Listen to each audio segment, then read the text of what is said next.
Hello दोस्तों, स्वागत है आप सबका मेरे यूट्यूब चैनल भदौरिया जिस क्लास में। आप सभी लोग जल्दी जल्दी लाइव आ जाइए और फिर हम अपनी क्लास को स्टार्ट करने वाले हैं। क्लास स्टार्ट होने वाला है बेटा, तो और हो ही गया है मोस्टली। आप लोगों को तो केवल क्लास को शेयर करना है, लाइक करना है और दोस्तों को सब्सक्राइब करने के लिए बोलना है। तो आपको तो केवल एक काम करते रहना है और ये लाइक शेयर और सब्सक्राइब वाला काम जो आपका है वो आप करते रहिए। क्लास तो मैं ले ही लूंगा। तो मोस्टली अभी सभी लोगों को जल्दी से एक बार क्लास को शेयर कर दें और फिर क्लास को हम स्टार्ट करने वाले हैं दोस्तों।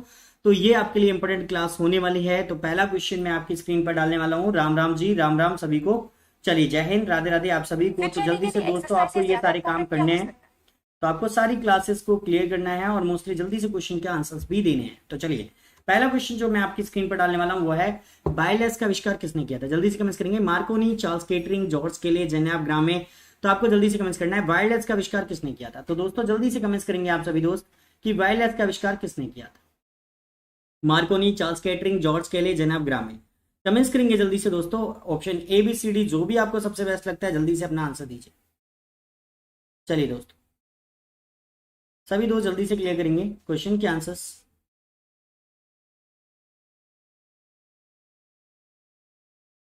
चलिए, बहुत बढ़िया। देखिए, बिल्कुल करेक्ट आंसर है। मैं चेक कराऊंगा जल्दी से। ऑप्शन ए जो है वो आपके लिए बिल्कुल करेक्ट आंसर बनेगा। तो मैं यहाँ पे चेक करा देता हूँ, तो जल्दी से क्लियर करेंगे। वायरलेस का आविष्कार जो करने वाले थे वो मार्कोनी थे। ये है बिल्कुल करेक्ट आंसर आप लोगों के लिए। चलिए, नेक्स्ट क्वेश्चन आपकी स्क्रीन पर डालते हैं, वो देख लीजिए। बर्फ पर स्केटिंग करना प्रदर्शित करता है कि दाब बढ़ाने पर बर्फ का गलना बढ़ जाता है, घट जाता है, अपरिवर्तित रहता है, पहले घटता है फिर बढ़ता है। जल्दी से कमेंट्स करके बताएंगे दोस्तों आंसर। और देखिए दोस्तों, आज 50 क्वेश्चन की क्लास है, 50 क्वेश्चन होने वाले हैं। फिजिक्स केमिस्ट्री स्पेशल है, टेक्निकल स्पेशल क्लास है, तो ध्यान दीजिए। दोस्तों को ज्यादा से ज्यादा दोस्तों को इन्वाइट करिए, शेयर करिए, सब्सक्राइब करिए और जल्दी से कुछ चैनल को आप लोगों को क्या करना है, क्वेश्चन का आंसर भी देने हैं। गुड इवनिंग धीरज नागर जी।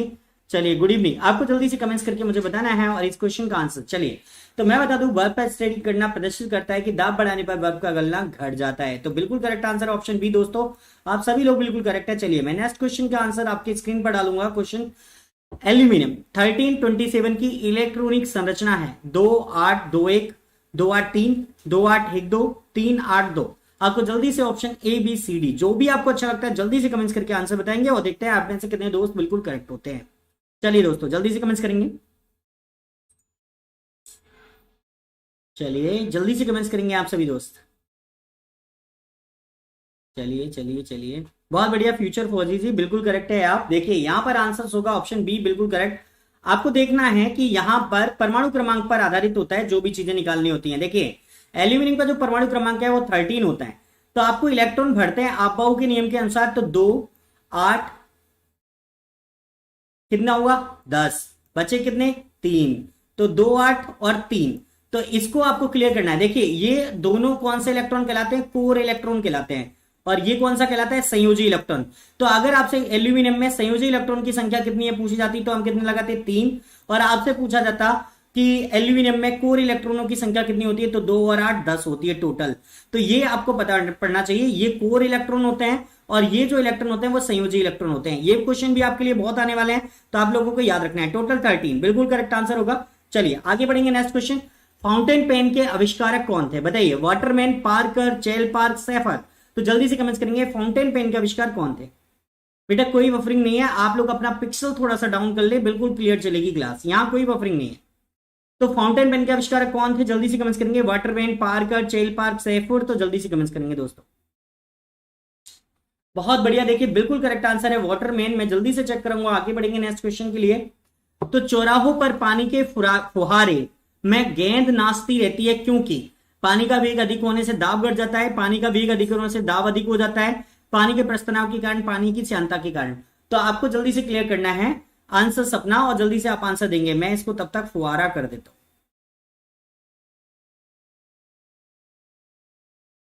फुहारे, ठीक है, याद रखेंगे।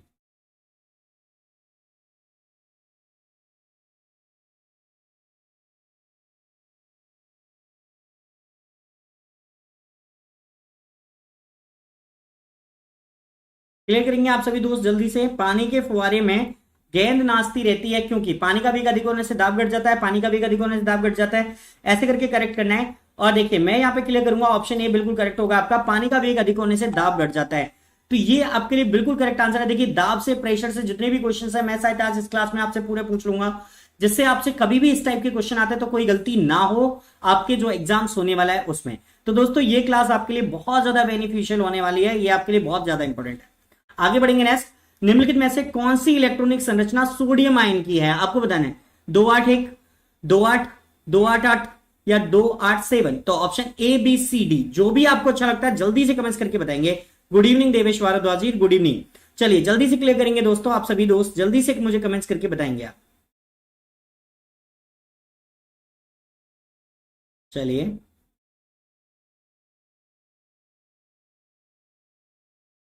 देखिए यहां पर जो मैं आपको बताऊं, यहां पर जो बिल्कुल करेक्ट आंसर होगा, देखिए बहुत सारे दोस्त उसी चीज में उलझ गए। क्वेश्चन का आंसर जो बनेगा, जो बिल्कुल करेक्ट बनेगा वो बनेगा 2-8। देखिए आपको मालूम है कि हम बात करें कि यहां पर सोडियम के लिए डिफरेंट चलता है थोड़ा सा, सोडियम क्लोरीन के लिए थोड़ा सा डिफरेंट होता है। देखो यहाँ पे 11 और ये 23, तो लगभग में ये होता है सोडियम का फॉर्मूला। तो 11 के हिसाब से 281 हम लगा सकते हैं, लेकिन इलेक्ट्रॉनिक संरचना सोडियम आयन की जो होती है वो हमेशा 2 और 8 पर ही खत्म होती है। तो यहां पर ऑप्शन बी बिल्कुल करेक्ट होगा दोस्तों, ये आपको याद रखना है, क्योंकि यहां पर एक इलेक्ट्रॉन एक त्यागता है और क्लोरीन एक ग्रहण कर लेता है। तो इसी तरीके से आपके लिए इंपॉर्टेंट बनेगा। तो थोड़ा सा डिफरेंट है इसकी संरचना, तो वो आपको समझनी है। यहां पर बी ऑप्शन जो होगा वो बिल्कुल करेक्ट होगा, याद रखिए। इसके बाद में नेक्स्ट क्वेश्चन, स्वर्ण पत्र से किसके प्रकीर्णन का अध्ययन करके रदरफोर्ड ने नाभिक की खोज की थी, आपको बताना है। स्वर्ण पत्र से किसके प्रकीर्णन का अध्ययन करके रदरफोर्ड ने नाभिक की खोज की? ऑप्शन ए अल्फा किरणें, ऑप्शन बी बीटा किरणें, ऑप्शन सी गामा किरणें, ऑप्शन डी एक्स किरणें। तो मुझे जल्दी से कमेंट्स करके आएंगे, चलिए जल्दी से कमेंट्स करके बताएंगे। अपना क्वेश्चन का आंसर आप लोगों को देना है और जल्दी से देखिए। डेफिनेटली बहुत सारे लोग बिल्कुल करेक्ट है, अल्फा किरणें। स्वर्ण पत्र से प्रकीर्णन करके जो किरणें निकाली गई वो अल्फा किरणें थी और रदरफोर्ड ने इनकी खोज की थी, इनके नाभिक की खोज की थी। तो आपको याद रखना है, ठीक है। आगे बढ़ेंगे। इसके बाद नेक्स्ट क्वेश्चन, विल्हेम रॉन्टजन ने या विलियम रॉन्टजन ने आविष्कार किया था किसका? रेडियो का, एक्स मशीन का, विद्युत बल्ब का, विद्युत मोटर का। तो आपको जल्दी से कमेंट्स करना है ABCD, जो भी अच्छा लगता है जल्दी से आंसर देंगे दोस्तों। बस दोस्तों आपको एक काम करना है, क्लास को प्लीज लाइक शेयर और सब्सक्राइब जरूर करें, अपना प्यार जरूर दें।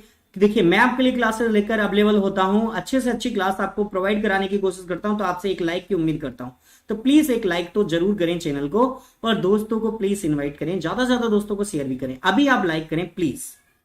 चलिए जितनी जल्दी लाइक करेंगे उतनी जल्दी क्लास आगे बढ़ती रहेगी बिना डिस्टर्बेंस के। चलिए आप सभी का बिल्कुल करेक्ट आंसर आ गया है, सभी ने आंसर दे दिए। तो प्लीज एक बार सभी बंदे जल्दी से क्लास को लाइक कर दें और मैं क्वेश्चन का आंसर आपको बता दूं। X-ray machine is a correct answer. चलिए सभी का बिल्कुल करेक्ट है। अजय विष्णु जी डेफिनेटली 100% करेक्ट है। आगे बढ़ेंगे नेक्स्ट। भारी हिमखंड शीर्ष की अपेक्षा निचले तल से पिघलता है क्योंकि, आपको बताना है भारी हिमखंड शीर्ष की अपेक्षा निचले तल से पिघलता है क्योंकि निचले तल का तापमान अधिक होता है, निचले तल का दाब अधिक होने के कारण गलनांक घट जाता है, बर्फ वास्तविक ठोस नहीं है, उपयुक्त में से कोई नहीं। तो आपको जल्दी से मुझे कमेंट्स करके बताना है अपना आंसर। चलिए तो जल्दी से क्लियर करेंगे, भारी हिमखंड शीर्ष की अपेक्षा निचले तल से पिघलता है, क्यों पिघलता है? आपको जल्दी से कमेंट्स करना है। बहुत बढ़िया, देखिए सभी का बिल्कुल करेक्ट आंसर है और मैं जल्दी से चेक कराऊंगा। निचले तल का दाब अधिक होने के कारण गलनांक घट जाता है। डेफिनेटली ऑप्शन बी बिल्कुल करेक्ट होगा दोस्तों, तो आप लोगों को याद रखना है, ये आपके लिए बिल्कुल करेक्ट आंसर है। आगे बढ़ेंगे नेक्स्ट। जब कोई इलेक्ट्रॉन उच्च कक्षा से निम्न कक्षा में जाता है तो ऊर्जा का उत्सर्जन होता है, ऊर्जा का अवशोषण होता है, परमाणु का आकार कम हो जाता है, या इनमें से कोई नहीं। तो जल्दी से कमेंट्स करेंगे, जब कोई एक इलेक्ट्रॉन उच्च कक्षा से निम्न कक्षा में जाता है तो क्या होता है? तो दोस्तों जल्दी से कमेंट्स करिए, अपना आंसर दीजिए। अब प्लीज चैनल को लाइक शेयर और सब्सक्राइब जरूर करें, अपना प्यार जरूर दें दोस्तों। अभी भी बहुत सारे बंदों ने नहीं सुना है तो प्लीज वो भी करें, लाइक जरूर करते रहें, इससे क्लास आपको मोटिवेशन मिलता रहेगा, हमें भी मोटिवेशन मिलता रहेगा। चलिए दोस्तों जल्दी से कमेंट्स करेंगे आप सभी दोस्त। बहुत बढ़िया, देखिए आप लोगों ने अभी तक इसको बिल्कुल करेक्ट आंसर नहीं दिया, मैं क्लियर करता हूं। देखिए ऊर्जा का उत्सर्जन होता है, बिल्कुल करेक्ट है। किसी ने बोला है, गणेश जी ने बिल्कुल करेक्ट आंसर दिया बेटा।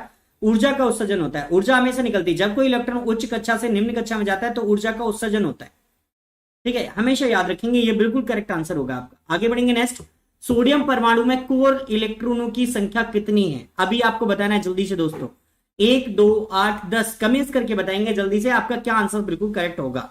तो आप मुझे जल्दी से कमेंट्स करेंगे, सोडियम परमाणु में कोर इलेक्ट्रॉनों की संख्या कितनी होती है? 1, 2, 8, 10 कमेंट्स करें जल्दी से दोस्तों। चलिए सभी दोस्त जल्दी से कमेंट्स करेंगे।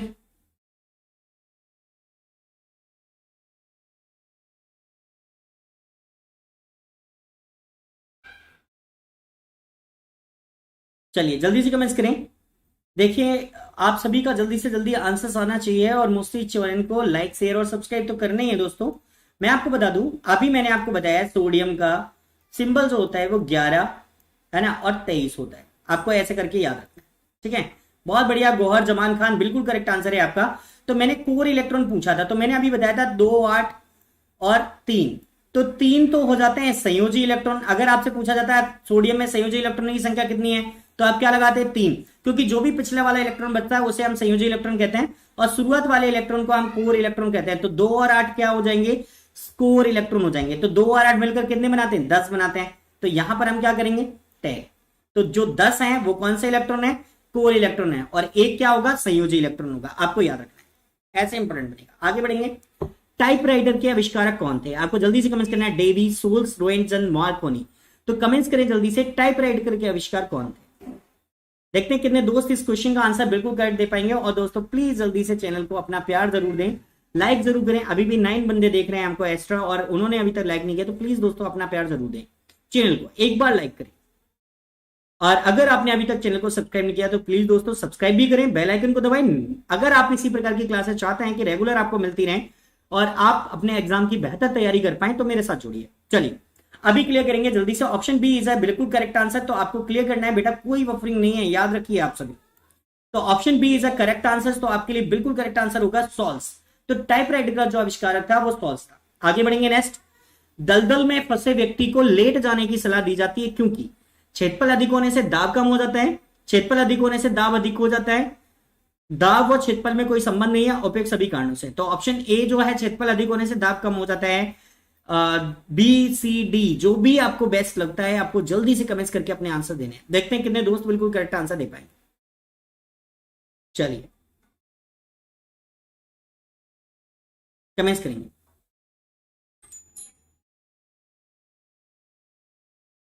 देखिए बिल्कुल करेक्ट आंसर है ऑप्शन ए। आप लोगों ने बिल्कुल करेक्ट आंसर दिया है, सही समझा है। क्षेत्रफल अधिक होने से दाब कम हो जाएगा, दाब कम हो जाएगा तो नीचे की ओर दाब नहीं लगेगा, तो व्यक्ति थोड़ी देर में मतलब उसके अंदर बहुत देर तक सर्वाइव कर सकता है। तो दलदल में फंसे व्यक्ति को लेट जाने की सलाह इसी कारण से दी जाती है, आपको याद रखना है। नेक्स्ट क्वेश्चन आपकी स्क्रीन पर, किसी परमाणु का इलेक्ट्रॉनिक विन्यास 282 है, तो इसमें संयोजी इलेक्ट्रॉनों की संख्या कितनी होगी, आपको बताना है। तो 282 आप समझ सकते हैं, टोटल करिए कितना हो रहा है, 2 8 10 2 2 12। तो 12 किसका होता है, कार्बन का। तो आपको बताना है। अब इसमें संयोजी इलेक्ट्रॉनों की संख्या आपको निकालनी है। तो देखते हैं, अभी मैंने समझाया था थोड़ी देर पहले, आप कितना निकाल भी पाते हैं कि नहीं। तो आपको पता है कार्बन का जो परमाणु क्रमांक है वो 6 और ऊपर होता है 12। तो आपको जल्दी से कमेंट्स करके बताना है मुझे। अगर हम यहां पर परमाणु क्रमांक के आधार पर लें तो आपको याद रखना है। चलिए, तो ये कार्बन से रिलेटेड तो नहीं है, क्योंकि आपको याद रखना है, क्योंकि यहां पर ये चीजें बिल्कुल करेक्ट नहीं होंगी। तो आपको थोड़ा सा यहां पर ये समझना है, क्योंकि 12 जो होता है वो सोडियम के बाद आने वाली किसी भी धातु का होगा। सोडियम का 11 होता है, और आपको यहाँ पे देखना है सोडियम के बाद कौन सा आता है, तो उसको आवर्त सारणी में चेक करें एक बार, और उसके बाद में मैं आंसर्स बता दूंगा आपको। तो देखिए, किसी का इलेक्ट्रॉन मिला 282 है, तो संयोजी इलेक्ट्रॉन कितने होते हैं, तो लास्ट वाले हमेशा संयोजी इलेक्ट्रॉन होते हैं। तो यहाँ पर कितने बनेंगे, 2 बनेंगे। तो बिल्कुल करेक्ट है, सोडियम मैग्नीशियम। चलिए ठीक है, बहुत बढ़िया, मैग्नीशियम होता है, तो मैग्नीशियम का 12 होता है, ये बिल्कुल करेक्ट आंसर है। ठीक है, चलिए तो हम यहाँ पर 2 बता देंगे और आप लोगों को याद रखना है। इसके बाद में नेक्स्ट क्वेश्चन है, एक परमाणु में 19 प्रोटॉन तथा 20 न्यूट्रॉन है, तो इनकी द्रव्यमान संख्या कितनी होगी, बताइए जल्दी से कमेंट्स करके। 39, 19, 20 या 12, ABCD जो भी आपको अच्छा लगता है जल्दी से कमेंट्स करेंगे दोस्तों। चलिए जल्दी जल्दी कमेंट्स करेंगे, मैं जल्दी से आंसर बताऊंगा। चलिए बिल्कुल करेक्ट आंसर है ऑप्शन ए। तो मैं जल्दी से चेक कराता हूं और आगे बढ़ते हैं। देखिए 39 क्वेश्चन बिल्कुल करेक्ट होगा, 39। तो एक परमाणु में 19 प्रोटॉन है, 20 न्यूट्रॉन है, तो टोटल करें द्रव्यमान संख्या हो जाएगी 39। बिल्कुल करेक्ट आंसर है आप सभी के। आगे बढ़ते हैं। सेफ्टी लैंप के आविष्कारक कौन थे, जल्दी से कमेंट्स करेंगे दोस्तों। Marconi, Davy, Sholes, Roentgen. तो जल्दी से कमेंट्स करेंगे, सेफ्टी लैंप के आविष्कारक कौन थे। तो मार्कोनी, डेवी, सोल्स, रोएंटजन, जल्दी से कमेंट्स करें। ओके बहुत बढ़िया, जल्दी से कमेंट्स करें, सेफ्टी लैंप का आविष्कारक कौन था। मार्कोनी कैसे हो सकते हैं, आप लोग तो समझेंगे। बिल्कुल करेक्ट है सौरभ पटेल जी, सौरभ पटेल जी बिल्कुल करेक्ट है। डेवी, देखिए सेफ्टी लैंप के आविष्कारक जो थे डेवी थे, जिन्होंने 2 बर्फ के टुकड़ों को आपस में घिसकर पिघला दिया था। आपको याद होगा फिजिक्स में ये क्वेश्चन बहुत ज्यादा इंपॉर्टेंट है। तो सेफ्टी लैंप के आविष्कारक जो थे वो डेवी थे, आपको याद रखना है, बिल्कुल इंपॉर्टेंट क्वेश्चन आंसर बनेगा। इसके बाद में नेक्स्ट क्वेश्चन, बर्फ के 2 टुकड़ों को आपस में दबाने पर टुकड़े आपस में चिपक जाते हैं क्योंकि। तो आपको जल्दी से कमेंट्स करना है, बर्फ के दो टुकड़ों को आपस में दबाने पर टुकड़े आपस में चिपक जाते हैं क्योंकि। Option A B C D, जो भी आपको अच्छा लगता है जल्दी से कमेंट्स करके आंसर बताएंगे। दाब अधिक होने से बर्फ का गलनांक घट जाता है, दाब अधिक होने से बर्फ का गलनांक बढ़ जाता है, दाब अधिक होने से बर्फ का गलनांक पहले घटता है फिर बढ़ता है, दाब और गलनांक में कोई संबंध नहीं है। तो जल्दी से कमेंट्स करेंगे, आंसर्स देंगे अपना। चलिए देखते हैं अभी कितने दोस्त बिल्कुल करेक्ट आंसर देंगे। और दोस्तों प्लीज चैनल को लाइक शेयर और सब्सक्राइब जरूर करते रहें। जैसे ही आप चैनल से जुड़ते हैं प्लीज लाइक करिए, शेयर भी कर दें, और पहली बार जुड़े हैं तो सब्सक्राइब करना तो मत भूलिए। चलिए ये काम आपका है, मैं क्वेश्चन का आंसर देता हूं। और डेफिनेटली सभी लोगों ने बिल्कुल करेक्ट आंसर दिया है। दाब अधिक होने से बल्ब का गलनांक घट जाता है, इसीलिए टुकड़े चिपक जाते हैं। और ये बात कहने वाले जो वैज्ञानिक थे वो आपको याद रखना है, ठीक है। तो मोस्टली सबसे पहले दो बर्फ के टुकड़ों को आपस में घिसकर पिघलाने वाले वैज्ञानिक बने थे डेवी, क्योंकि उन्होंने बर्फ के टुकड़ों में बताया था जो किया गया कार्य था वो ऊष्मा में बदल गया था। तो वही चीजें वहीं से रिलेटेड ये दाब वाला जो चैप्टर है वहां से ये इंपोर्टेंट क्वेश्चन है, याद रखिए। तत्व एल्यूमिनियम, यहां पर मैं थोड़ा सा चेंज करूंगा, आपको मैं बता देता हूं कुछ चीजें। देखिए यहां पर ए लिखा हुआ है, इसे आप एल्यूमिनियम पढ़े, एल एल्यूमिनियम। एल्यूमिनियम की परमाणु संख्या 13 है, तो इसमें संयोजी इलेक्ट्रॉन होंगे। आपको जल्दी से कमेंट करना है।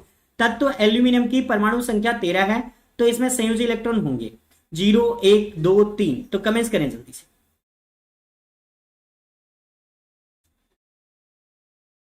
बहुत बढ़िया। देखिए संयोजी इलेक्ट्रॉनों की संख्या कितनी हो जाएगी, 3 हो जाएगी। डेफिनेटली सही पकड़े हैं आप सभी लोग। आज मुझे लगता है सभी होशियार हो रहे हैं धीरे धीरे। तो इससे पहले जिन लोगों को नहीं मालूम था कि कोर इलेक्ट्रॉन कैसे निकालते हैं, संयोजी इलेक्ट्रॉन कैसे निकालते हैं, आई होप मैं कोशिश करूंगा और शायद मैंने समझाने की पूरी कोशिश की है, आप लोगों को शायद डेफिनेटली समझ में आ गया होगा। कोई भी बंदा जैसे नहीं समझ में आया मुझे एक बार बता दे, मैं जल्दी से बता दूंगा, नहीं तो फिर आगे बढ़ते हैं। जल्दी से कमेंट्स करिए एक बार फटाफट। चलिए नेक्स्ट क्वेश्चन की ओर आगे बढ़ते हैं। इसके बाद में वे पदार्थ जो जल कर ऊष्मा प्रदान करते हैं क्या कहलाते हैं? कोयला, ज्वालक, ऊष्मादायक, ईंधन। कमेंट्स करेंगे जल्दी से। केमिस्ट्री का क्वेश्चन है, इंपॉर्टेंट क्वेश्चन है।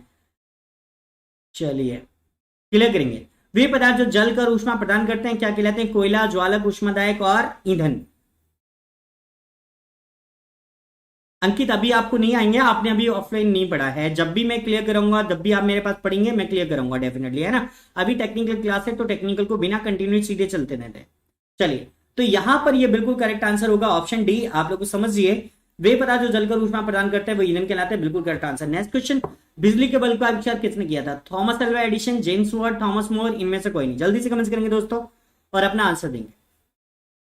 चलिए सभी दोस्त बस क्लास को लाइक शेयर और सब्सक्राइब जरूर करते रहें, अपना प्यार जरूर दें। पहली बार आने पर क्लास को सब्सक्राइब जरूर कर ले, बेल आइकन को दबाएं। और मैं क्वेश्चन का आंसर दे दूंगा जल्दी से। ये थॉमस अल्वा एडिसन बिल्कुल करेक्ट आंसर है, तो दोस्तों इसको याद रखना है आपको। ऑप्शन ए बिल्कुल करेक्ट होगा। नेक्स्ट क्वेश्चन आपकी स्क्रीन पर, प्राय तेज आंधी आने पर फूस या टीन की हल्की छतें उड़ जाती है क्योंकि छतों का आकार जटिल होता है, छतें कसकर बंधी नहीं होती हैं, छत ऊपर बहने वाली उच्च वेग की वायु छत सतह पर दाब उत्पन्न कर देती है तथा छत के नीचे दाब सामान्य रहता है। ऑप्शन डी, फूस की छतें तेज वायु से स्वतः उड़ जाती हैं। तो ए बी सी डी जो भी आपको सबसे बेस्ट आंसर लगता है आपको जल्दी से कमेंट्स करके बताना है मुझे। चलिए तो जल्दी से कमेंट्स करके बताएंगे आप सभी, मुझे जल्दी से कमेंट्स करिए और आंसर दीजिए। थोड़ा सा दोस्तों अपनी स्क्रीन को एक बार टैप करिए और जिससे आप मेरे बराबर आ पाएंगे और जल्दी से क्वेश्चन के आंसर भी दे पाएंगे। चलिए बहुत बढ़िया। देखिए सभी बंदों का बिल्कुल करेक्ट है। छत के ऊपर जो दाब होता है वो अधिक होता है और छत के नीचे दाब सामान्य रहता है, तो आपको याद रखना है ये कम रहता है। इसी कारण आंधियों में घरों पर बंधी हुई छत की टीनें तेज आंधियों में उड़कर दूर जा गिरती हैं। याद रखेंगे, इसी तरीके से क्वेश्चन का आंसर होगा। आगे बढ़े। रेल की पटरी के नीचे लकड़ी या कंक्रीट की चौड़ी पट्टियां लगाई जाती है जिससे कि वह झटकों को अवशोषित कर सके। फिर पट्टियां सही तरीके से लगाने के लिए पटरियां समांतर बनी रहें, रेलगाड़ी द्वारा लगाया गया दाब कम हो जाए। तो जल्दी से कमेंट्स करेंगे option A B C D, जो भी आपको सबसे बेस्ट लगता है कमेंट्स करिए। चलिए जल्दी से क्लियर करेंगे।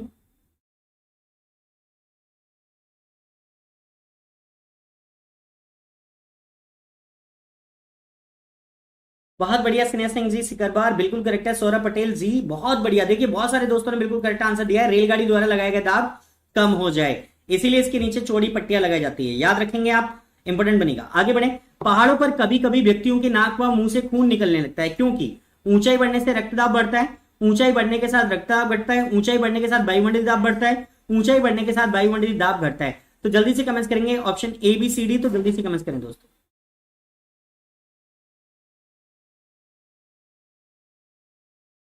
चलिए सभी लोग जल्दी से क्लियर करेंगे क्वेश्चन के आंसर्स। चलिए बहुत बढ़िया, देखिए ऊंचाई बढ़ने के साथ वायुमंडलीय दाब घटता है, D option is a correct answer, तो सभी का करेक्ट है। आगे बढ़ेंगे जल्दी से। इलेक्ट्रॉनिक कंप्यूटर का आविष्कार किसने किया था, जल्दी से कमेंट करें। Eckhard Moseley, Karl Benz, Thomas Alva Edison, Edward Teller. जल्दी से कमेंट करेंगे इलेक्ट्रॉनिक कंप्यूटर का आविष्कार किसने किया था दोस्तों। चलिए जल्दी से कमेंट करें। Eckhard Moseley, Karl Benz, Thomas Alva Edison, Edward Teller. तो जल्दी से कमेंट करेंगे। ओके चलिए, इलेक्ट्रॉनिक कंप्यूटर का आविष्कार किसने किया था ये आपको बताना है। तो देखिए आप में से बहुत सारे दोस्त इस क्वेश्चन का आंसर सही नहीं दे पाए हैं, मैं क्लियर करूं। एकर्ड व मोस्टली इसका बिल्कुल करेक्ट आंसर होगा ऑप्शन ए। याद रखेंगे ये क्वेश्चन, थोड़ा सा याद रखिए, कंप्यूटर से रिलेटेड है और आपके एग्जाम में कभी ना कभी पूछा गया है। तो इलेक्ट्रॉनिक कंप्यूटर का आविष्कार एकर्ड व मोस्टली है, ये बिल्कुल करेक्ट आंसर हो गया ऑप्शन ए, याद रखिए। इसके बाद में नेक्स्ट क्वेश्चन आपकी स्क्रीन पर, हवाई जहाज में फाउंटेन पेन से स्याही बाहर निकल आती है क्योंकि ऊंचाई बढ़ने से वायुदाब में कमी आती है, ऊंचाई बढ़ने से वायुदाब में वृद्धि होती है, ऊंचाई बढ़ने से वायुदाब अपरिवर्तित रहता है, उपरोक्त में से कोई नहीं। तो जल्दी से कमेंट्स करेंगे दोस्तों। चलिए बहुत बढ़िया, देखिए जल्दी से सभी लोगों का बिल्कुल करेक्ट आंसर है कि ऊंचाई बढ़ने से वायुदाब में कमी आती है। कितने तरीके से ये क्वेश्चन पूछे गए हैं, सारे साइट मैंने आज की टेस्ट क्लास में ये डाल दिए गए हैं, तो आप लोग थोड़ा सा समझेंगे और बिल्कुल अच्छी तरीके से क्वेश्चन का आंसर देंगे। नेक्स्ट क्वेश्चन आपकी स्क्रीन पर, यदि पृथ्वी का द्रव्यमान वही रहे और त्रिज्या 1% कम हो जाए तब पृथ्वी के तल पर जी का मान कितना होगा। 0.5% बढ़ जाएगा, 2% बढ़ जाएगा, 0.5% कम हो जाएगा, 2% कम हो जाएगा। तो जल्दी से कमेंट्स करेंगे दोस्तों। चलिए जल्दी से कमेंट्स करेंगे आप सभी।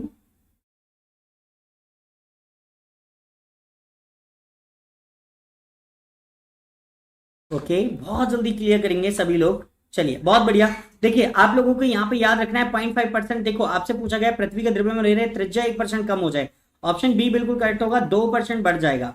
तो यहां पर याद रखना है option B is a correct answer, तो याद रखिए दोस्तों, आपके लिए बहुत ज्यादा इंपॉर्टेंट बनेगा। नेक्स्ट क्वेश्चन आपकी स्क्रीन पर, ऊंचाई की जगहों पर पानी 100 डिग्री सेंटीग्रेड के नीचे के तापमान पर क्यों उबलने लगता है, बताना है। क्योंकि वायुमंडलीय दाब कम हो जाता है अतः उबलने का बिंदु नीचे आ जाता है, क्योंकि गुरुत्वाकर्षण कम होता है, पर्वतों पर भारी हवाओं के कारण, उपरोक्त में से कोई नहीं। तो जल्दी से कमेंट्स करके बताएंगे आप लोग। देखते हैं कितने दोस्त बिल्कुल करेक्ट आंसर देंगे इस क्वेश्चन का। चलिए बहुत बढ़िया, देखिए option A is a correct answer, तो सभी का बिल्कुल करेक्ट है। तो जल्दी से चेक करेंगे और आगे बढ़ेंगे। रडार का आविष्कार किसने किया था बताइए जल्दी से। Robert Watson, Fleming, Bushnell, Austin. तो कमेंट्स करें रडार का आविष्कार करने वाला वैज्ञानिक कौन था। चलिए जल्दी से कमेंट्स करेंगे रडार का आविष्कार किसने किया था। चलिए बहुत बढ़िया, देखिए सभी लोग बिल्कुल करेक्ट है, रॉबर्ट वॉटसन। तो मैं जल्दी से क्लियर करूंगा, रडार का आविष्कार करने वाला वैज्ञानिक रॉबर्ट वॉटसन था, डेफिनेटली बिल्कुल करेक्ट आंसर होगा। आगे बढ़ेंगे नेक्स्ट क्वेश्चन के लिए। साबुन के बुलबुले के अंदर का दाब कैसा होता है, वायुमंडलीय दाब से अधिक होता है, वायुमंडलीय दाब से कम होता है, वायुमंडलीय दाब के बराबर होता है, वायुमंडलीय दाब का आधा होता है। तो जल्दी से कमेंट करेंगे साबुन के बुलबुले के अंदर का दाब कैसा होगा। तो कमेंट्स करें जल्दी से। साबुन के बुलबुले के अंदर का दाब कैसा होगा, जल्दी से कमेंट्स करें सभी दोस्त। चलिए बहुत बढ़िया, देखिए वायुमंडलीय दाब से अधिक होता है, बिल्कुल करेक्ट आंसर है। तो आप लोगों को याद रखना है ये साबुन के बुलबुले का जो ताप है वो वायुमंडलीय दाब से कैसा होगा, अधिक होता है, बिल्कुल करेक्ट आंसर है। इसके बाद में नेक्स्ट क्वेश्चन आपकी स्क्रीन पर, हम दलदली सड़कों पर क्यों फिसलते हैं बताइए। गुरुत्वाकर्षण बल के कारण, अपेक्षित वेग के कारण, घर्षण की कमी के कारण, या घर्षण की अधिकता के कारण। तो कमेंट्स करके बताएंगे जल्दी से, हम दलदली सड़कों पर क्यों फिसलते हैं। चलिए जल्दी से कमेंट्स करेंगे दोस्तों। बहुत बढ़िया, देखिए सभी का बिल्कुल करेक्ट है, घर्षण की कमी के कारण। तो मैं जल्दी से चेक करूंगा और आगे बढ़ेंगे। हम दलदली सड़कों पर घर्षण की कमी के कारण फिसलते हैं, ये बिल्कुल करेक्ट आंसर होगा दोस्तों। नेक्स्ट क्वेश्चन, मशीन गन का आविष्कार किया गया था किसके द्वारा, आपको बताना है। जेल बेट द्वारा, जी ब्राउज द्वारा, कार्ल बेंज द्वारा, जेम्स पक्कल द्वारा। तो एबीसीडी जो भी अच्छा लगता है जल्दी से आंसर देंगे दोस्तों। तो मशीन गन का आविष्कार करने वाला वैज्ञानिक कौन था, जल्दी से कमेंट्स करें। चलिए बहुत बढ़िया, देखिए मैथिक हनी जो है बिल्कुल करेक्ट है, सौरभ पटेल करेक्ट है, बिल्कुल करेक्ट है सौरभ जी। देखिए बताइए जेम्स पकल, बिल्कुल करेक्ट आंसर होगा। मशीन गन का आविष्कार करने वाले वैज्ञानिक जो है जेम्स पकल हैं, बिल्कुल करेक्ट आंसर है। चलिए इसके बाद में नेक्स्ट क्वेश्चन आपकी स्क्रीन पर डालेंगे और ये बिल्कुल करेक्ट होगा। नेक्स्ट क्वेश्चन आप बताइए, जब बैरोमीटर में पारे का अचानक गिर जाए तो यह किस बात का द्योतक होता है। यानी बैरोमीटर का पारा अचानक गिर जाए तो यह किस बात का होता है, गर्म मौसम का, सर्द मौसम का, आंधी का, झंझावत की संभावना, या शुष्क मौसम का। तो जल्दी से मुझे कमेंट्स करके बताएंगे, आपका आंसर आ जाना चाहिए। बेटा कोई वफरिंग नहीं है अंकित जी, आप केवल अपनी जो पिक्सल हैं उन्हें थोड़ा सा कम कर लें और उसके बाद में ये क्लास नॉर्मल चलने लगेगी आपकी। चलिए, तो बिल्कुल करेक्ट आंसर है ऑप्शन सी। देखिए सभी दोस्तों का बिल्कुल करेक्ट ही है। जब बैरोमीटर का सूचकांक अचानक नीचे गिरता है तो आंधी या तूफान आने की संभावना होती है। धीरे धीरे नीचे गिरता है तो मौसम साफ, सॉरी, धीरे धीरे नीचे, अगर देखो बैरोमीटर का सूचकांक एक साथ नीचे गिरता है तो आंधी का झंझावात की संभावना है। अगर धीरे धीरे नीचे गिरता है तो क्या होता है, बरसात होती है। अगर धीरे धीरे ऊपर चढ़ता है तो मौसम साफ रहेगा। ऐसे क्वेश्चन होते हैं जो आपके लिए क्लियर करना है। आगे बढ़ेंगे। हाइड्रोजन से भरा हुआ पॉलीथीन का एक गुब्बारा पृथ्वी तल से छोड़ा जाता है। वायुमंडल के ऊंचाई पर जाने से गुब्बारे के माप में कमी आएगी।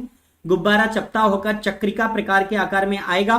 गुब्बारे के माप में वृद्धि होगी। गुब्बारे का माप व आकार पहले के समान ही रहेगा। तो आपको जल्दी से कमेंट्स करके बताना है और मुझे जल्दी से क्लियर करना है।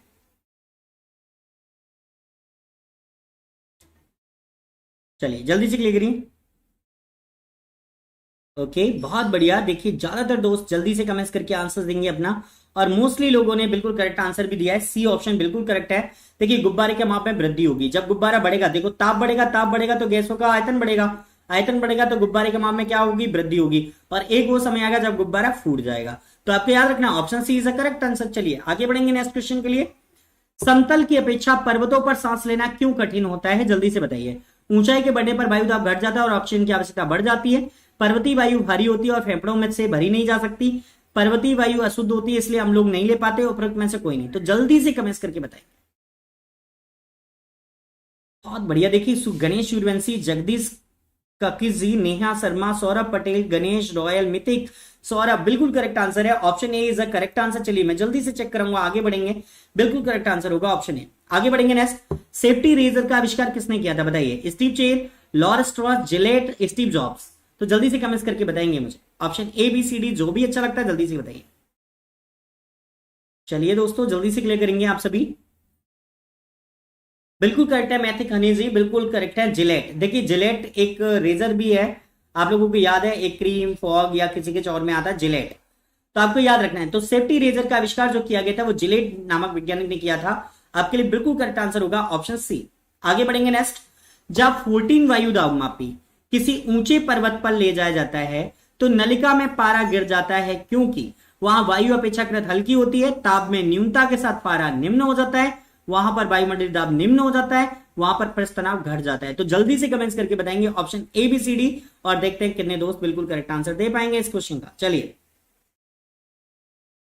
बहुत बढ़िया। देखिए आप लोगों को पता है यहां पर वायुमंडलीय दाब निम्न हो जाता है, इस कारण यह पारा गिर जाता है। तो आपको याद रखना है। तो पर्वतों पर वायुमंडलीय दाब कैसा होता है, घटता है या कम होता है। तो option C is a correct answer. तो दोस्तों ध्यान में रखना है, ऑप्शन सी बिल्कुल करेक्ट होगा। इसके बाद में नेक्स्ट क्वेश्चन आपकी स्क्रीन पर। उड़ान से पहले हवाई जहाज दौड़ मार्ग पर दौड़ाया जाता है, क्योंकि, बताइए। उड़ान से पहले हवाई जहाज दौड़ मार्ग पर दौड़ा जाता है क्योंकि कार्यकारी वायुदाब घटाने के लिए, कार्यकारी वायुदाब बढ़ाने के लिए, वायुदाब द्वारा भूमि के मध्य घर्षण बल को कम करने के लिए, वायुदाब द्वारा भूमि के मध्य घर्षण बल को अधिक करने के लिए। तो आप जल्दी से मुझे कमेंट्स करके बताएंगे option A B C D जो भी है क्लियर करिए जल्दी से। चलिए अभी सभी लोग क्लियर करेंगे जल्दी से।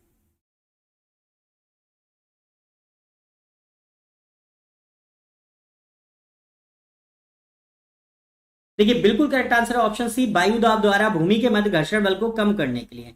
तो यहां पर option C is the correct answer. तो याद रखिए ये क्वेश्चन बहुत ज्यादा आता है आपसे पूछने के लिए। नेक्स्ट क्वेश्चन आपकी स्क्रीन पर।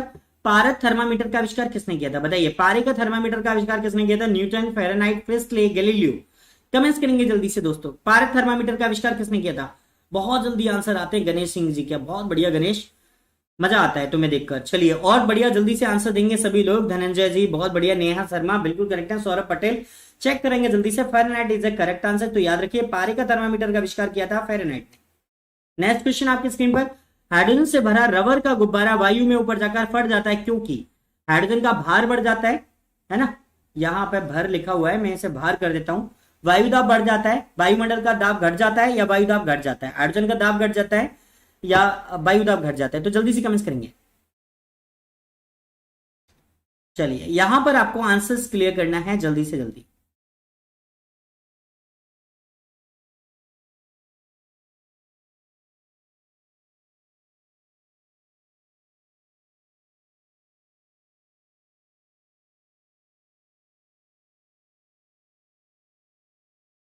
चलिए देखिए, इस क्वेश्चन का आंसर जो बिल्कुल करेक्ट होगा, वायुदाब घट जाता है। देखो वायुदाब घटता है लेकिन ताप में वृद्धि हो जाती है, तो यहां पर आंसर वही बनेगा। वायुदाब घट जाता है तो टेम्परेचर में क्या आती है, बढ़ोतरी आती है। टेम्परेचर में बढ़ोतरी आती है तो वो रबड़ का गुब्बारा फट जाएगा। Option D is the correct answer. आगे बढ़ेंगे नेक्स्ट। प्रेशर कुकर में खाना कम समय में क्यों पकता है, बताइए। अधिक दाब के कारण उबलते पानी का ताप कम हो जाता है, चारों ओर से बंद होने के कारण वायु का प्रवाह नहीं बढ़ता है। चारों ओर से बंद होने के कारण वायु का प्रवाह नहीं बढ़ता, वही डबल बार लिख गया है। यदि दाब के कारण उबलते पानी का ताप बढ़ जाता है, प्रयुक्त पानी का वाष्पन बहुत कम होता है। तो आपको जल्दी से क्लियर करना है, आपको जल्दी से क्लियर करना है। तो option A B C D जल्दी से क्लियर करेंगे।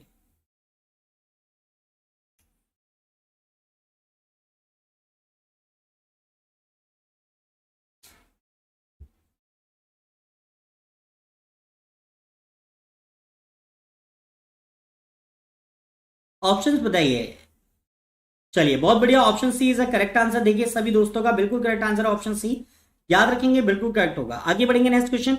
लाल तप्त कोक पर जल वाष्प प्रवाहित करने से कार्बन मोनोऑक्साइड एवं हाइड्रोजन गैसों का मिश्रण होता है, जिसे कहते हैं कोल गैस, जल गैस, प्रोड्यूसर गैस, बायोगैस। तो आपको जल्दी से कमेंट्स करके बताना है, लाल तप्त कोक पर जल वाष्प प्रवाहित करने से कार्बन मोनोऑक्साइड एवं हाइड्रोजन गैसों का मिश्रण होता है, उसे क्या कहते हैं। तो जल्दी से कमेंट्स करें।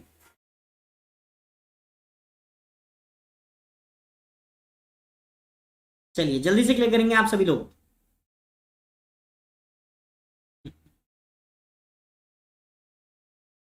चलिए चलिए जल्दी से क्लियर करते हैं। देखिए लाल तप्त कोक पर जलवाष्प प्रवाहित करने से कार्बन मोनोऑक्साइड व हाइड्रोजन गैसों का मिश्रण क्या कहलाता है, ये आपसे पूछा गया है और आपको जल्दी से अपना आंसर देना है। और ये बिल्कुल करेक्ट होगा, प्रोड्यूसर गैस। तो आपको याद रखना है, ये बिल्कुल करेक्ट आंसर होगा ऑप्शन सी। चलिए इसके बाद में नेक्स्ट क्वेश्चन आपकी स्क्रीन पर डालते हैं। मोबाइल फोन का आविष्कार किसने किया था, बताइए। रेमंड सैमुअल टॉम लिंसन ने, मार्टिन कूपर ने, चक वूल ने, टिम वर्नसन ली ने। तो जल्दी से कमेंट्स करके बताएंगे अपने क्वेश्चन का आंसर दोस्तों। चलिए जल्दी से क्लियर करेंगे।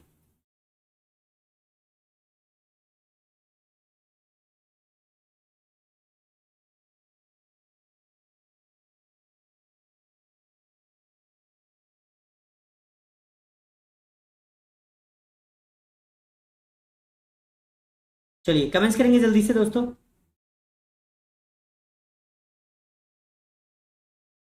चलिए बिल्कुल करेक्ट आंसर है ऑप्शन बी, मार्टिन कूपर। चलिए चेक करेंगे और जल्दी से आगे बढ़ेंगे।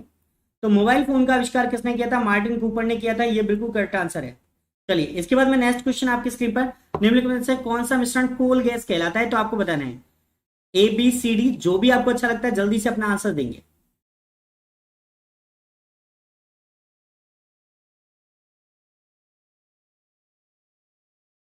सौरभ पटेल क्या कहना चाह रहे हो, थोड़ा सा बताइए मुझे। अभी जल्दी से क्लियर करेंगे। निम्नलिखित में से कौन सा मिश्रण कोल गैस कहलाता है, तो जल्दी से कमेंट करिए।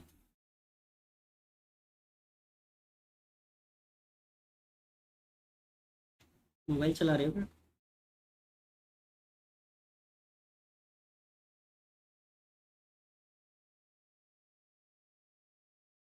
चलिए आप सभी लोग जल्दी से कमेंट्स करेंगे।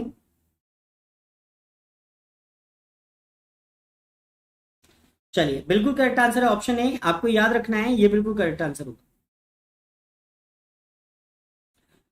ठीक है, option A is the correct answer, तो आपको याद रखना है। इसके बाद नेक्स्ट क्वेश्चन आपकी स्क्रीन पर।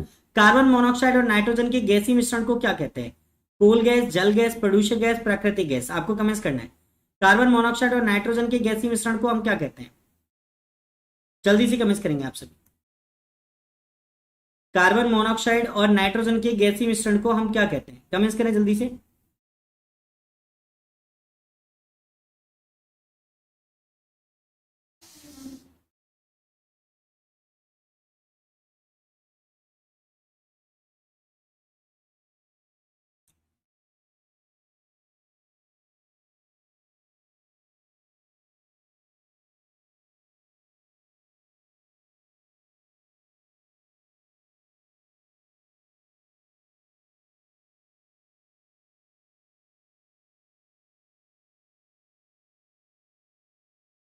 चलिए आप सभी लोग जल्दी से कमेंट्स करके बताएंगे मुझे, जल्दी से कमेंट्स करके बताइए।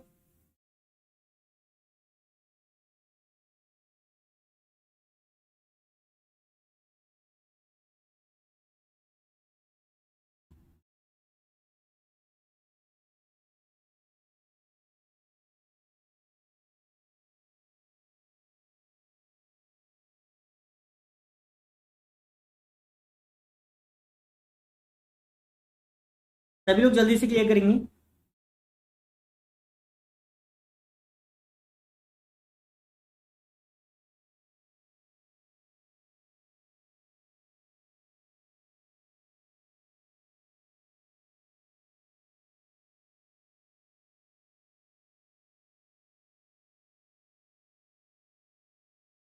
चलिए जल्दी से क्लियर करें, आप सभी थोड़ा सा जल्दी से क्लियर करेंगे।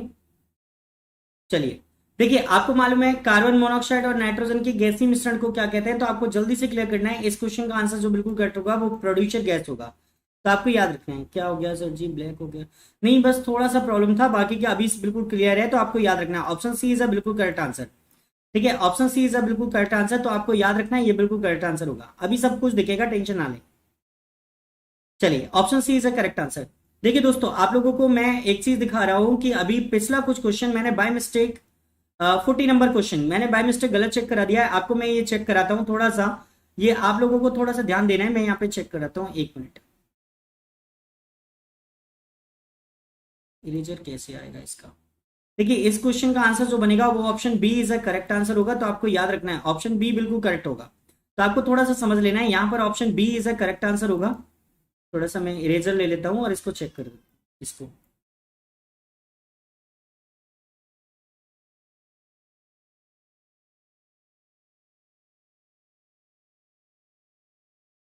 तो ऑप्शन बी बिल्कुल करेक्ट होगा। यहाँ पे देखना जल गैस है ना, मैंने बाय मिस्टेक ध्यान नहीं दिया और मैंने वो चीज क्लियर करा दी। तो ऑप्शन बी, बाकी का मुझसे ये साफ नहीं हो रहा है तो मैं बता दूंगा आपको। तो ऑप्शन बी बिल्कुल करेक्ट होगा। याद रखिए ऑप्शन बी करेक्ट होगा, जल गैस। तो इसका जो आंसर है मैं यहाँ पे लिख भी देता हूँ थोड़ा सा, जैसे बाद में भी कोई वीडियो देखेगा तो उसको क्लियर हो जाएगा। तो water gas is a correct answer होगा। लाल तप्त गैस पर हम वाटर गैस ही बनाते हैं, तो ये बिल्कुल करेक्ट आंसर है डेफिनेटली। ठीक है, तो ये बिल्कुल करेक्ट आंसर होगा। चलिए फिर वापस चलते हैं अपने क्वेश्चंस के आंसर्स पर। तो बैटरी का आविष्कार किसने किया था, जल्दी से कमेंट्स करेंगे आप लोग। बैटरी का आविष्कार किसने किया था? वोल्टा ने, रॉयटसन ने, फेराडे ने, मैक्सवेल ने। तो जल्दी से कमेंट्स करें। सर हम जानते थे, ओके थैंक यू, कोई नहीं। पर बाय मिस्टेक मैं मुझे ध्यान नहीं दिया मैंने। प्रोड्यूसर गैस वैसे ही सभी ने दिया तो मुझे भी ध्यान में आया, डाउट भी नहीं देखा, चेक भी नहीं करा। सर मैंने भी दिया था बट आपने उस टाइम ध्यान देखा नहीं। हाँ, सबसे बाद में आया था, पर ध्यान तुम्हारे देखने के बाद ही ध्यान दिया मैंने। तब मुझे लगा कि बाय मिस्टेक मुझसे गलती होगी जब यहां पर ये क्वेश्चन आया था। चलिए, तो बैटरी का आविष्कार किसने किया था, जल्दी से कमेंट्स करेंगे। बोल्टा, रॉयटसन, फेराडे, मैक्सवेल। तो जल्दी से कमेंट्स करेंगे। देखिए बिल्कुल करेक्ट आंसर है ऑप्शन ए, बोल्टा। तो बैटरी का आविष्कार करने वाले एलेक्जेंड्रो बोल्टा थे, बिल्कुल करेक्ट आंसर है आपका। और याद रखेंगे बोल्टी सेल का आविष्कार भी इन्होंने किया था।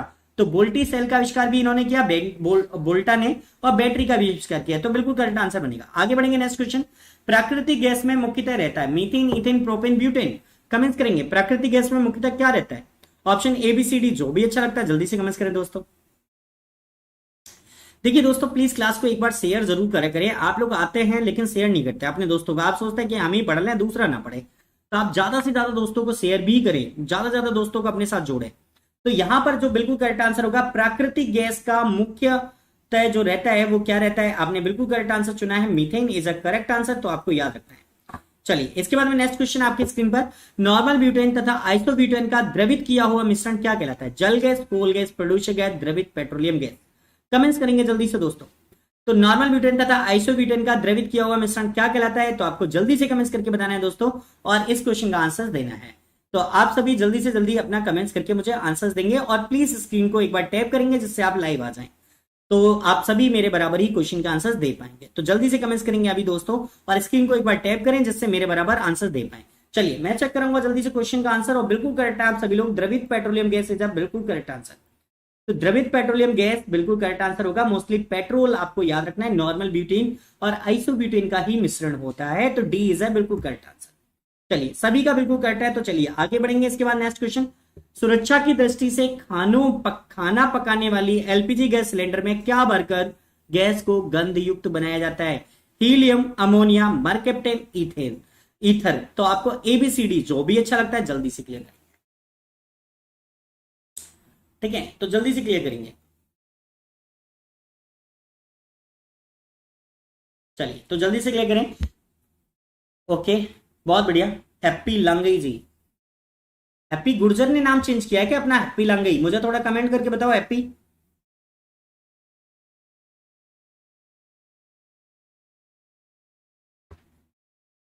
चलो चलो अभी आगे बढ़ते हैं और क्लियर करते हैं। देखिए क्वेश्चन सी, ऑप्शन सी बिल्कुल करेक्ट होगा। मिथाइल मर्केप्टेन मिलाया जाता है, तो आपको याद रखना है। देखिए एलपीजी गैस सिलेंडरों से दुर्गंध आने का कारण ही है मिथाइल मर्केप्टेन, तो आपको याद रखना है, ये बिल्कुल करेक्ट आंसर होगा और ये आपके लिए बिल्कुल करेक्ट होगा। सौरभ पटेल जी, जो कभी संघर्ष से परिचित नहीं होता, इतिहास गवाह है कि वह कभी चर्चित नहीं होता।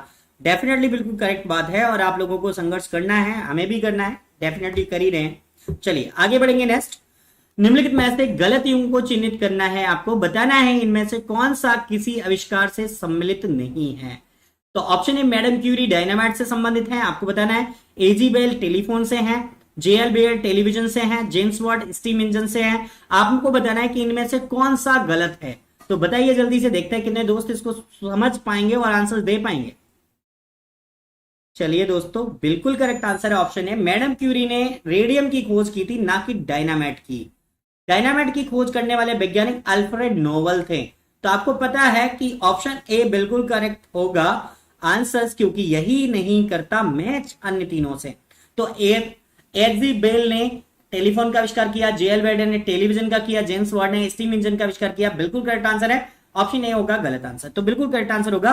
और रॉयल नवाब की बात मानिए प्लीज दोस्तों, क्लास को लाइक शेयर और सब्सक्राइब जरूर करते रहें। पहली बार आए हैं तो इसे सब्सक्राइब जरूर करें। आगे बढ़े, लास्ट क्वेश्चन है आज का और आपको मिलाना है और क्लियर करना है। बताइए, गोबर गैस मुख्यतः होता है methane, ethylene, acetylene, carbon monoxide. तो गोबर गैस में मुख्यतः क्या होता है, आपको जल्दी से कमेंट करना है। चलो चलो जल्दी से क्लियर करेंगे आप सभी दोस्त, जल्दी से क्लियर करिए। राम राम गिरिराज छावई जी, चलिए जल्दी से क्लियर करेंगे आप सभी। गोबर गैस में मुख्यतः क्या होता है, methane, ethylene, acetylene, carbon monoxide. तो जल्दी से दोस्तों क्लियर करेंगे। ओके चलिए, बिल्कुल करेक्ट आंसर है ऑप्शन ए मीथेन। तो आपको याद रखना है गोबर गैस का जो प्रमुख अवयव होता है वो मीथेन होता है, इज अ करेक्ट आंसर। चलिए नेक्स्ट क्वेश्चन। आपके सारे क्वेश्चंस खत्म हो गए हैं। देखिए ग्रुप से जुड़ने के लिए आप मेरे व्हाट्सएप नंबर से संपर्क कर सकते हैं, अपना नाम और पता लिखकर मुझे भेजिए, मैं आपको ग्रुप में ऐड करता हूं। अगर आपने चैनल को अभी तक सब्सक्राइब नहीं किया दोस्तों तो प्लीज चैनल को सब्सक्राइब करिए। क्लास कैसी लगी, क्वेश्चन कैसे लगे, मुझे कमेंट्स करके जरूर बताएं।